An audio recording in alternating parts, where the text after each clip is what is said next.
welcome back to another edition of GNAT-TV's Civil Discussion Series. I'm Andrew McKeever, the news director at GNAT-TV's News Project. It's a pleasure to have you with us today on Tuesday, February 8th.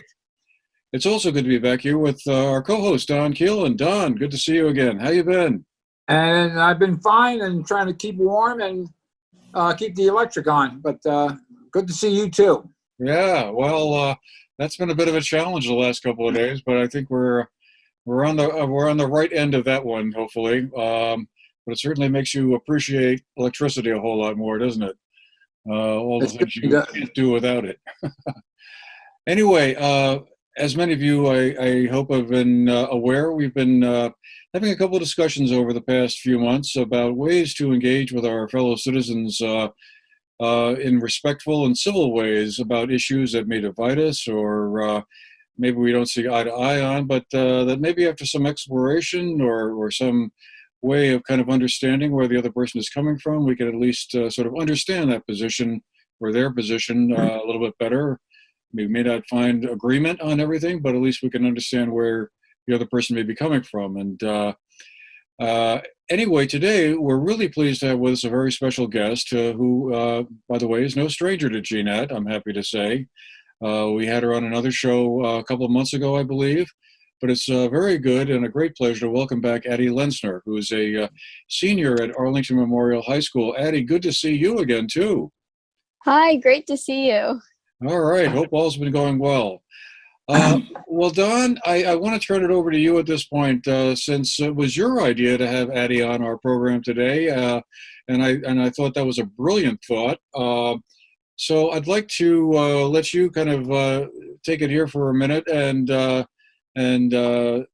talk a little bit about our guest and kind of what we need to hear from her today. Well, welcome aboard, Addie, and thank you for taking the time to be with us today. Over the past few months, we've had guests on from Bennington College. We had Curtis Reed. You may be aware of him. He's very much involved in racial issues in Vermont. And we also had on Ed Cameron on the climate issues. And what we're really trying to find out and get to the source is how do they deal with folks who don't agree with them. And in your case, I know you are involved, very much involved, and good for you for doing so. You're involved in the homeless issues, racism in the schools, and climate. And my specific question to you is, do any of your peers disagree with you? And if they do, how do you deal with that? That's a really good question. I actually have an interesting answer. With my anti-racism group, we've been working on submitting a bill to the legislature it's about like anti-racism standards in schools. And we actually met with some people who were not of the same mindset as us, who kind of were saying that we shouldn't be teaching about racism in schools. They're very like anti-CRT is what they call themselves. And so we met with them and had a discussion with them, thinking that we could, find common ground and have similar mindsets. And I've had a lot of those conversations in school as well with just kids who have different like belief system than me, because I think it's really important to try to find commonality, because we're all humans and like we have to make this earth better together. We have to not ignore each other. So tried to have those conversations even around like mask wearing too in schools. And sometimes it's hard to find common ground because we just have such opposite viewpoints. But I think I've found that like there always is something you can connect with people on. There's always some like common belief that we all have, even if we don't agree on teaching racism in schools. Like maybe we can find something else that we agree on and try to connect that way, but it's tricky. Can you share with us what kind of format would that have taken when you say you sat down, or not sat down, but you met with people who didn't have the same feelings about the issues that you do? we're very much interested in the format. And was this done on social media, or was this done in person? Was this done in some? Just tell us the environment, if you will.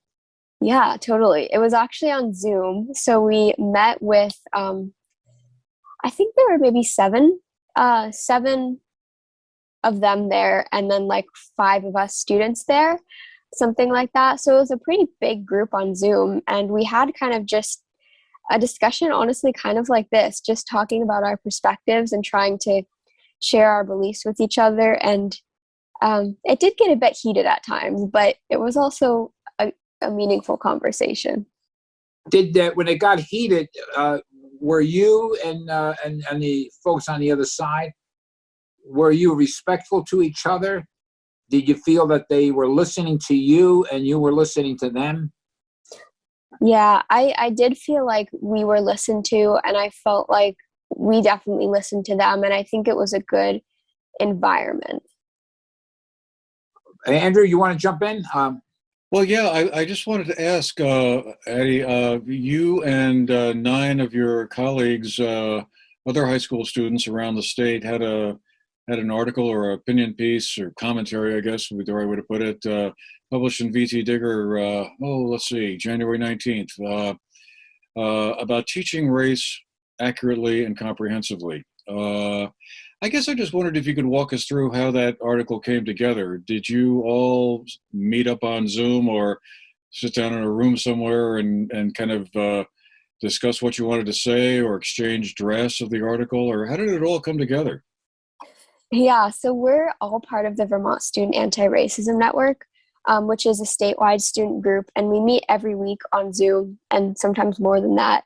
And so we've been together as a group, we've been together for about a year and a half, but the bill group, who worked on drafting the anti-racism bill and submitting it, has been working for about half a year. And so we finally got the bill submitted in December. And then we wrote the op-ed together. I think we were just sitting on a Zoom call. We kind of just brainstormed. And yeah, it kind of went from there. As you can probably realize, Addie, Andrew and I, it's been a long time since we've been in high school. Yourself, Don. Excuse me, learning American history. What is it about racism that's not taught in the schools that your group would like to see taught in the schools? And also, I would like to get the reaction of the other side that you had to engage with on that Zoom meeting. Yeah. Well, first of all, I think, in our schools, I at least feel like we aren't learning enough about systemic racism.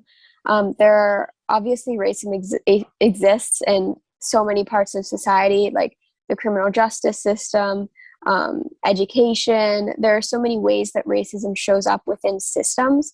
And I think we don't learn in school how systemic the issue is. I think we kind of gloss over it. But if we were to learn the history of how racism has existed in this country, how it's a social construct, and just the story of racism in America, I think students would be much better equipped to be able to handle it, so that when, we have, like last year with racial justice protests, so that like youth understand the context of what's happening, and just the history, I think, is really important. And you don't, as of right now, your group doesn't feel that enough is being taught in the schools, or just in any specific, is there a specific school, or is it all the schools? I think all of the schools. We just feel like collectively we don't learn enough, and we've been having this conversation even with Black History Month, like that none of our schools are really observing it in any way. So even with that, it's like it's not enough and needs to be more. I'm curious, why do you think that is? I mean, racism has been a subject of conversation. Well, I'm thinking back to the 1960s and the civil rights movement back when I was in high school, a couple of millennia ago. I mean, I'm fascinated that it seems to you that whole subject or that part of American history is being undertaught? I think because it's uncomfortable. It's not comfortable to sit and learn about the history of racism, but it's really important to the future of our country. So I think a lot of times also, and I've heard this from talking with the kind of anti-CRT people, but like it's really easy to get defensive about racism. And if someone says like, "Oh, that's racist," like the hands go up in defense, and it's like, "Oh, no, no, no, no, no, I'm not racist." And it's really there's a lot of fragility around racism, and so I think it's hard, especially in schools, to like know how to have that conversation. But I think that's why teachers need to just be better equipped and have the training and resources to know how to teach about anti-racism, and so it becomes more of like a commonplace thing in schools. Have you engaged you mentioned working with your peers, some of whom in that Zoom meeting were not necessarily in agreement with you. Have you worked also with the teachers and supporting the point you just made about getting the teachers to be engaged in this? And what has their reaction been? We've worked with a bunch of teachers over the past year. We've worked with a lot of elementary school teachers, and we designed some curriculum with them about anti-racism to bring into schools, and they were really like supportive of it. And I think for the most part, they feel the same as we do. Like there's not enough resources currently in schools about anti-racism, but like they're working on it. And I think there are so many teachers around the state who are just doing like an amazing job teaching about these things, especially when it's so heated in our country right now around race. I think teachers are really brave. But yeah, we've worked with a bunch, and they've been receptive to, implementing our lesson plans and all of it. It's been great. I was wondering, you mentioned CRT, or critical race theory, a couple of times, and of course, as you well know, that's been a very hot subject in American politics for the last, well, at least the last year or so. I would venture to guess that over a year or so ago, a lot of people had no idea what critical race theory even was, or had never even heard of it, and then it became a very hot button kind of subject, particularly in the governor's race in Virginia last fall, where it seemed like that was kind of used to kind of it became a very hot button political subject, and my own personal feeling was I don't think a lot of people really understood what critical race theory was. That it was just sort of kind of manipulated in some way, and it was certainly never a subject that, as far as I know, was ever even taught in, certainly not elementary schools or middle schools or high schools. This was a college or graduate school kind of curriculum, and yet a lot of people seem to be alarmed that it was being taught in schools, and kids were being misguided on the whole subject, I guess was one way of putting it. But that's a very short way of describing a very complicated question. Why do you feel like some of the parents who are concerned about critical race theory being taught in school, do you think they have a point, or are they just kind of misguided on the whole subject? I think it's really easy to not fully understand. And so like critical race theory is not being taught in schools. It's something that's taught in law school. It's nowhere near our schools, let alone our elementary schools. But I think because it's become such a buzzword in America, I understand that like parents are worried. But I think there's like nothing to be concerned about, because really teaching students about race is something that is like super positive, and it's helping us build a better society. So I think that we just need to try to spread that word more and try to push against the message that critical race theory is bad, like it's being taught in our schools. I think it's just like you said, such a hot issue, and I think that a lot of parents are getting riled up about it. But I think we really just need to take a step back and like look at what's actually being taught in schools and kind of think about it rationally. If you were to you go to Arlington Memorial High School, and in full disclosure, I taught history there for 3 over a 3-year period, a special course way back when. But in any event, and 2 of our children went there. But in any event, if you were to engage the parents of the students at Arlington School District to discuss what you just went through, and the question Andrew had asked, what kind of reception, what kind of reception would you have? And B, would you be prepared to do such a thing? I think that's a really important thing to do, and that's something our anti-racism group at Arlington has been talking about, is we should have a conversation with parents in the community about racism. Like, let's have a community discussion.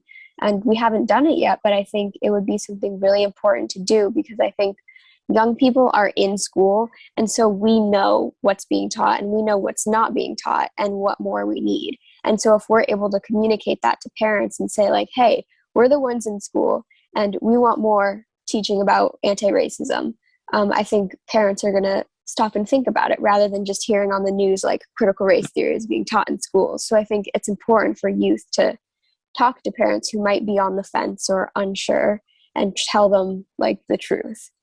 Is it safe to say that a student going through the Arlington School District from whatever, from the beginning, through 12th grade, will never have been exposed to the introduction of slaves in 1619 in the early 16th century, to the Constitution and how it dealt with slavery, to the Civil War, to the amendments that changed slavery, to the civil rights legislation in the 60s and the writing that preceded that, to where we are today.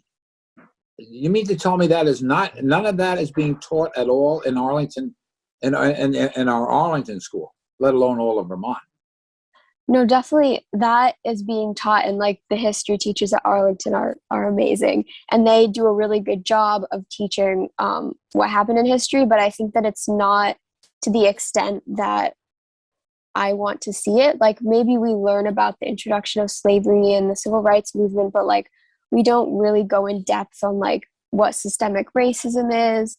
We don't talk about like redlining. So there are a lot of smaller parts of history that aren't small that we don't talk about. So I feel like there's a lot more. And so while we're not being taught critical race theory in school, we're also not being taught just about anti-racism in general. And I think there's a lot more that could be done without saying we're doing critical race theory, if that makes sense. And Andrew, forgive me, but I want to follow up with another question. If you had this meeting with the faculty, for example, would they say to you, look, we'd like to do more on this, but as we speak, the Vermont Senate is looking at creating legislation where the Holocaust now must be taught in the schools, and it's being sponsored by our local senator, Brian Campion. The feeling is, and I don't know this because we're not in the school, that not enough is being taught about the Holocaust, and they want to make that a part of the curriculum. Now here lies the problem. You only have 45 minutes a day to teach America or history, and that hasn't changed. And Andrew and I were talking about this prior to the show. That hasn't changed in 60 years.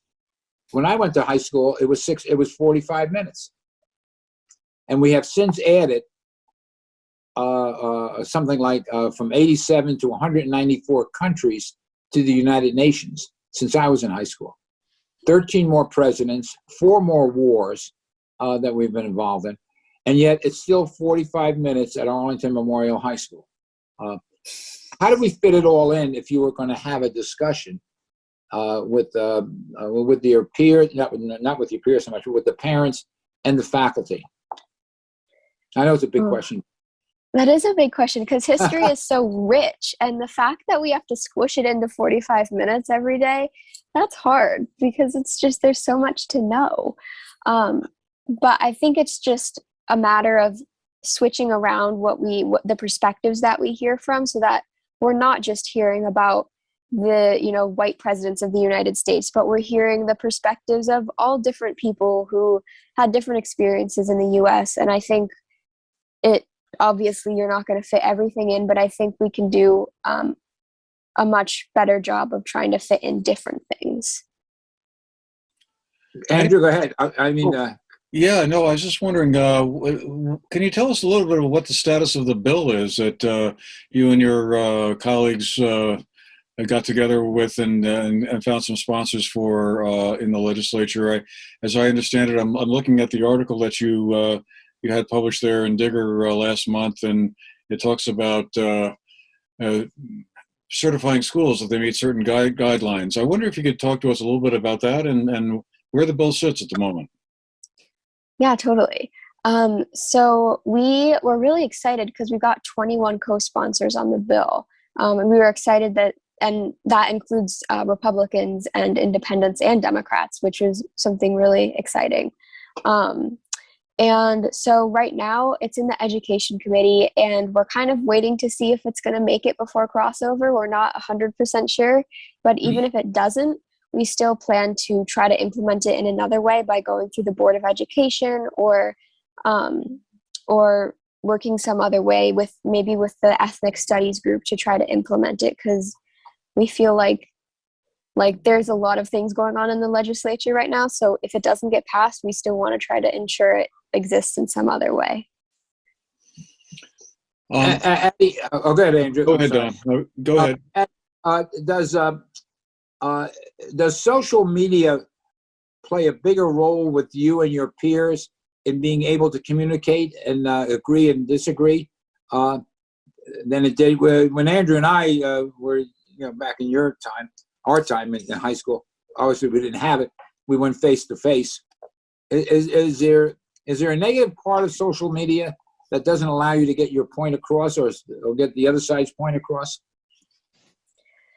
I think social media makes it a lot easier to just feed yourself your own narrative and not hear from different perspectives. And so, I think it's easy to for social media to have a negative effect. But I also think as a tool, it's really effective at promoting social justice, because we can, I can get on a call with my friends in other parts of the state who are doing anti-racism work and then just have a chat and write up an op-ed. Or we can share, posts about something that happened, current event. So I think it's really good in a lot of ways, but I think it can also be used in a bad way. Andrew, the reason I asked that question, that's what we heard when we had the professors on from Bennington College.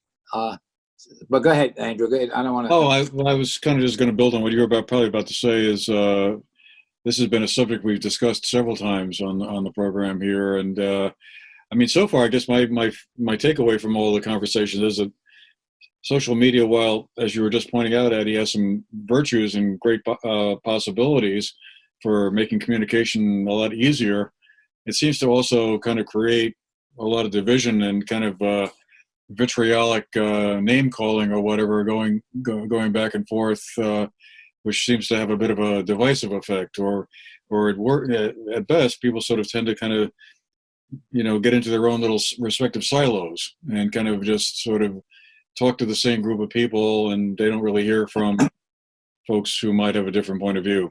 But that's just sort of my sense of it anyway. Has that been your experience, or it sounded like you feel a little more positively about it? I definitely agree with you. I think it's really easy to just, like I said, be fed your own narrative and just see posts that are what you agree with and not be exposed to anybody else's perspective.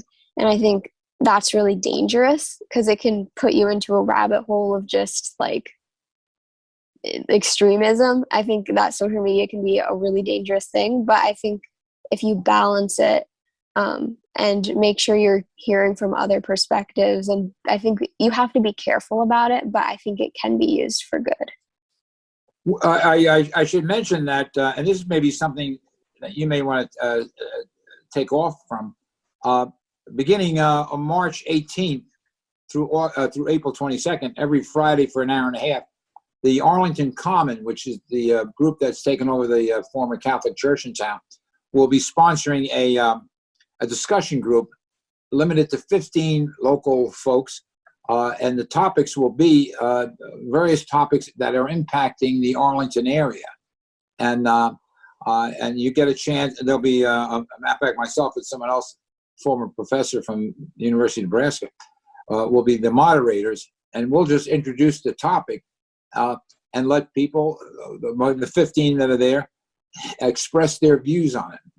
And what we're looking for, obviously, people to do the, have their, the chance to express themselves, but to be civil and to be respectful and to be listening to others.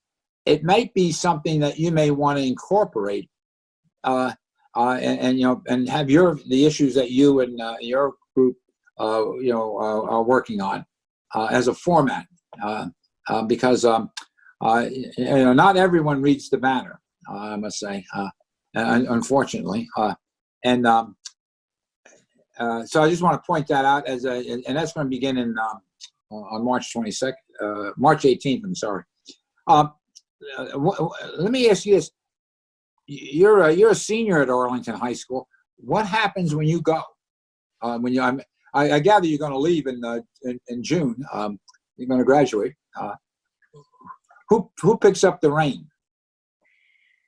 That's a very good question. I think we're lucky because there are a lot of passionate younger students who I've met through statewide work and local work, who I think are going to pick up the reins. We have, some even sixth graders in our anti-racism group at Arlington who are really involved and passionate. So I'm hoping that they kind of take over and continue doing this work. Anyway, well, folks, thank you again for being with us. Hope you've enjoyed our program, and we'll see you again the next time when we'll be having another guest on to kind of stir our brain cells a little bit here about how we can talk to each other in a hopefully more civil and respectful way than maybe sometimes happens. But anyway, right now we'll leave it there. Thanks again, and we'll see you the next time.